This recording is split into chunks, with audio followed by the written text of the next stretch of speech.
Flying and shooting is definitely the bread and butter of Iron Man VR.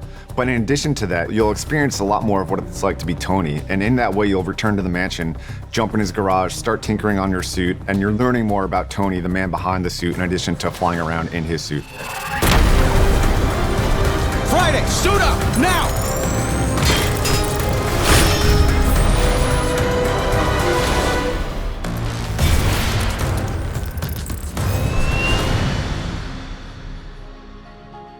So one of the fun and easy aspects of being a developer on Iron Man VR is that you kind of know what you need to execute on if you just look at the comics and the films and just talk to fans of the franchise.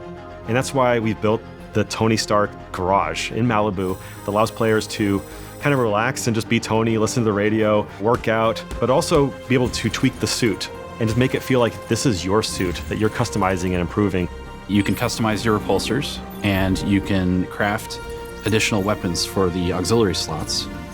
You also have augment slots that you can craft equipment for upgrading your HUD capabilities, your thrusters, or tweak the way the suit uses ammo.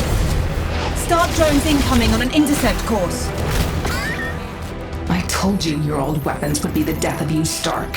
When they put on that helmet and the HUD boots up and they grab those controllers and they pull the triggers and you start flying around, that they feel like Iron Man, that they feel like Tony Stark when they're going back to the garage, tinkering on their suit, interacting with Pepper. As of today, Stark Industries no longer makes or sells weapons of any kind.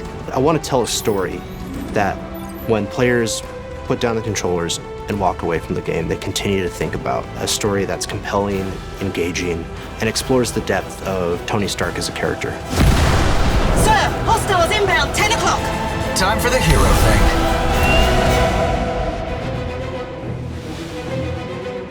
PlayStation